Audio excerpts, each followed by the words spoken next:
दोस्तों सबसे पहले तो आप सभी को नमस्कार। मैं धर्मराज प्रसाद। अभी मेरे वीडियो में जाकर देखिए, कम से कम 10 से 15 दिन पुराने वीडियो में जाकर देखिए, आपको ये सब चीज साफ साफ मिलेगा। अक्सर ये बोलते मैं मिलूंगा कि बहुत जल्दी ट्रम्प टैरिफ को कम किया जा सकता है। मैं आप लोगों को बता दूं दोस्तों कि 27 अगस्त 2025 को ट्रम्प द्वारा भारत के ऊपर टैरिफ 50% कर दिया गया था। इसके पहले 25% था, उसको 50% कर दिया गया था। और टैरिफ लगाने का प्रमुख कारणों में यह बताया था कि भारत रूस यूक्रेन युद्ध में रूस से तेल खरीद रहा है, जिसके कारण रूस का व्यापार बढ़ रहा है और इनडायरेक्टली रूस की को फंडिंग कर रहा है और इसके दंड स्वरूप वो टैरिफ लगा रहा है। लेकिन मैं बोलता हूं कि अभी अमेरिका और ट्रंप की इतनी बड़ी औकात नहीं हो गई है ना कि भारत को दंड दे सके, दंड के बारे में सोच सके। और एक बात मैं शुरू से ही बोल रहा हूं, जाकर देखिए मेरे 10-15 दिन पुराने वीडियो में। और अब एक बात सामने आ रही है और हल्का हल्का, वैसे तो बहुत सारी मैं आप लोग को संकेत बताया था उनसे, लेकिन अब और बड़े बड़े एक्सपर्ट से। पहले तो मैं आम आदमी का था, आम आदमी के हिसाब से संकेत बताया था, भले साधारण ही सही। और उसके बाद अब जो संकेत आया ना, बड़े बड़े लोगों से आए हैं। अभी भारत सरकार के मुख्य आर्थिक सलाहकार, chief economical adviser CEA V Anantha Nageswaran ने ये साफ संकेत दिए हैं कि बहुत जल्द ही अमेरिकी राष्ट्रपति जो डोनाल्ड ट्रंप है वो टैरिफ को 50% से सीधे 15% कर सकते हैं। और जाकर देख लीजिए, मैंने भी अपने वीडियो में ही बता रहा था कि कभी भी आपको सुनने को मिलेगा कि अमेरिकी राष्ट्रपति डोनाल्ड ट्रंप जो टैरिफ को सीधे सीधे 10 या 15% कर दिए।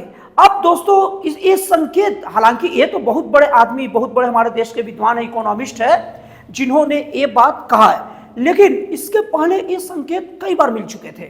सबसे जो पहला जो संकेत था, जब अमेरिकी राष्ट्रपति डोनाल्ड ट्रंप भारत के ऊपर टैरिफ लगाए और वो सोच रहे थे कि बहुत जल्दी भारत झुकेगा, लेकिन भारत झुका नहीं। और भारत झुकने के बजाय अन्य देशों की ओर, व्यापार की ओर मुड़ गया। सोचा ही नहीं, तू बैठे रह। और अमेरिकी राष्ट्रपति डोनाल्ड ट्रंप बैठे थे कि अब झुकेगा, अब झुकेगा।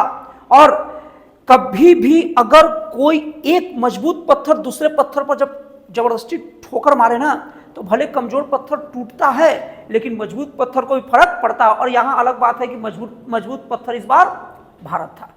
तो अमेरिकी राष्ट्रपति डोनाल्ड ट्रंप अपने जो सलाहकार हैं पीटर नवारो, उससे भारत को धमकियां दिलवाते थे। पीटर नवारो एक कहते थे कि भारत के लोग घमंडी होते हैं, लेकिन उनका घमंड का अभी बहुत जल्दी वो मजा चखेंगे।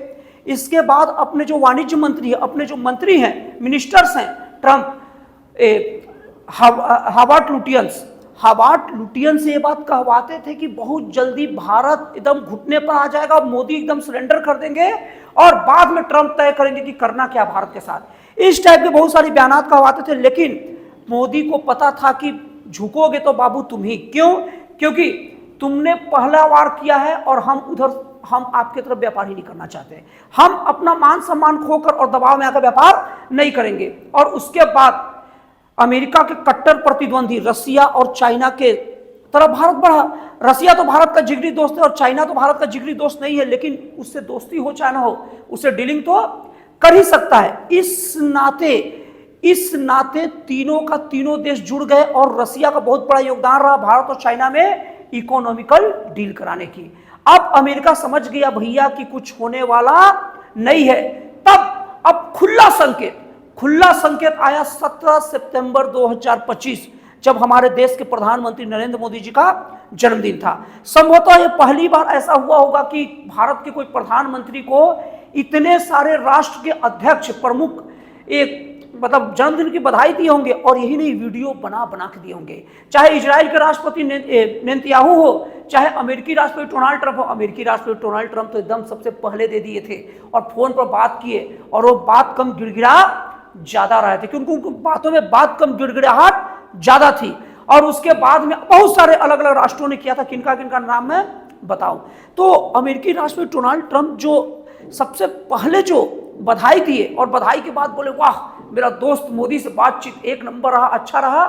तो ये सब ये बात का संकेत था कि ट्रंप अब झुकने वाले हैं और धीरे से ट्रंप पे कहेंगे, देखो भारत और अमेरिका का दोस्ती बढ़िया हो गया है और हम लोग को पूरा दुनिया को देख के चलना है, टैरिफ कम कर देते। लेकिन टैरिफ कम करने का प्रमुख चीज है, और ये बात हम जैसे साधारण लोग जानते हैं, तो बड़े बड़े एक्सपर्ट क्यों नहीं जानेंगे। टैरिफ कम करने का प्रमुख कारण है ना कि आपकी औकात नहीं थी भारत को झुकाने की, अब आप खुद झुक गए। और भारत ये बात बखूबी जानता था, भारत का हर थोड़ा बहुत जानने वाला भी ये बात जानता था, मुझ जैसा थोड़ा बहुत इकोनॉमिक्स का एबीसी इतना समझ रखने वाला व्यक्ति भी जानता था कि अगर ट्रम्प टैरिफ लगेगा भारत पर तो भारत को नुकसान होगा तो होगा, अमेरिका को भी नुकसान होगा, क्योंकि अमेरिकी जो भी व्यापारी है भारतीय व्यापारी से माल तब खरीदते जब उनको कुछ फायदा होता होगा। और जब 50% का टैरिफ में एडजस्ट कौन करेगा भाई? 50% का टैरिफ एक्स्ट्रा देगा कौन? वहां की कंपनी दे नहीं सकती, भारत की कंपनी दे नहीं सकती, जाहिर सी बात है व्यापार नहीं होगा, और जब व्यापार रुकेगा तो वहां का भी नुकसान होगा। और भारत सरकार अपनी कंपनियों को आश्वासन दे दिया था कि माल होल्ड करके रखो, जितना होल्ड करने का खर्चा आएगा सब्सिडी या अलग तरीके से मैं आप लोग को दे दूंगा। और इसके बाद तब तक मैं नया बाजार ढूंढ रहा हूं, और नया बाजार जैसे ही मिलेगा तो समझ लो आप लोग का काम फिट हो जाएगा। और ये सब चीज अमेरिका पर उल्टा दबाव पड़ने लग गया। और दूसरी चीज, अमेरिका ये भी चाह रहा था कि भारत और रसिया का दोस्ती टूटे, दैट भारत और तुम्हारे को दिखाकर और एक्स्ट्रा तेल खरीदा, जा जो करना है कर। और रसिया भी यही था, रसिया बोला कि वाह तू अमेरिका को एकदम मजा चखा रहा है, चीन के बाद तू ही है, हम ही तीन तो इस जंगल में शेर है, एक काम कर इसी नाम पर ना तेल में 5% का डिस्काउंट भी लो। अब भारत को हर तरीके से फायदा होने लगा, तो ट्रंप समझ गया कि बाबू कुछ भी किए तो गड़बड़ाएंगे। तब ट्रंप ने एक बयान भी दिया था, मैं बताना भूल गया बातों बातों में, एक मोदी जी का 17 सितंबर 2025 के जन्मदिन के पहले एक और संकेत आया था। ट्रंप ने यह बात बोला था कि मैंने चीन के हाथों भारत और रसिया को खो दिया। तो इस तरीके से देखा जाए ना तो ट्रंप का टैरिफ को कम करने और देश के आगे बहुत ही अच्छा माहौल बनने के बहुत सारे कारण मौजूद है। अब इसके बाद में हम लोग कुछ और प्रमुख कारण जान लेते हैं जो ट्रंप को मजबूर किया कि अब वो टैरिफ कम करेगा। मजबूर किया नहीं, भी मजबूर कर रहा है, बहुत जल्दी आप देख लेंगे कि ट्रंप टैरिफ कम कर दिया। सबसे पहले तो जैसे मैं आपको बता ही चुका हूं कि अमेरिका जो भारत के ऊपर दबाव डाला था कि रसिया से तेल खरीदोगे तो हम टैरिफ लगा देंगे 100%, 500%, 1000% और क्या क्या बोलते गए, लेकिन उनका दांव फेल हो गया, भारत अडिग रहा, जो करना है कर। और दूसरा कारण है कि अभी SCO का जो सबमिट हुआ तो भारत, चीन और रसिया तीनों बहुत दमदारी के साथ मिले, वो अमेरिका की ने गुर्दे लाल कर दिए, डर के मारे गुर्दा मुंह में आ गया। और उसका अगला प्रमुख कारण है कि वहां के उद्योग जगत का ट्रंप पर भारी दबाव कि आप क्या नाटक लगा के रखे हो, भारत के साथ व्यापार खत्म हो रहा तो अमेरिका का हालत खराब हो रहा है। और इसके बाद में ट्रंप ने डिनर पार्टी भी रखा था बहुत बड़े बड़े उद्योग जगत का, बहुत बड़े बड़े कंपनियों का CEO के साथ, जिसमें प्रमुख रूप से गूगल के सुंदर पिचाई थे, उसके बाद एप्पल के टिम कुक थे, फेसबुक के मार्क जुकरबर्ग थे, और माइक्रोसॉफ्ट के फाउंडर बिल गेट्स जैसे बड़े बड़े दिग्गज बैठे थे। उनके तो एकदम दिग्गजों का पूरा अंबार लगाए थे डिनर पार्टी में। और उन सब ने कहा कि आप कर क्या रहे हो? तो ट्रंप ने बोला भैया बताओ ना क्या करूं, भारत के ऊपर दबाव लगाया, फेल हो गया। सब ने एक स्वर में कहा कि भारत को ऊपर दबाव डालना आपकी बस की बात नहीं है, चुपचाप भारत के सामने जाकर बोलो कि ये सब हो गया, अब टैरिफ उरिफ कम करता हूं। और उसके बाद भारत ऐसा देश है ना जो आपको ये भी नहीं बोलेगा कि मैं आपको गुर्दा लाल कर दिया, मैं आपको झुका दिया, कुछ नहीं बोलेगा। भारत बोलेगा चलो ठीक है हो गया। और यही काम हो रहा है, यही माहौल बन रहा अंदर ही अंदर।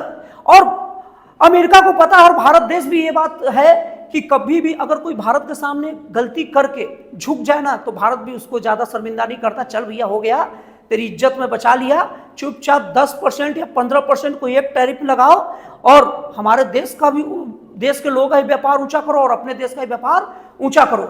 ये सब ना झनपटक से कुछ होता नहीं है। तो दोस्तों इस तरीके से मैं ये बात दावे के साथ कह रहा हूं, दावे के साथ ये बात को याद रखिएगा। बहुत जल्दी आपको सुनने को मिलेगा कि अमेरिकी राष्ट्रपति डोनाल्ड ट्रंप ने टैरिफ 50% से कट करके 25% से नीचे 15 या 10% कर ली है। तो दोस्तों आपको ये जानकारी कैसा लगा, आपको एनालिसिस कैसा लगा, प्लीज कमेंट करके बताइएगा। तो फिर मिलता है अगले वीडियो में एक नए, एक जन कल्याणकारी और एक राष्ट्रवाद से प्रेरित नए विचारों के साथ।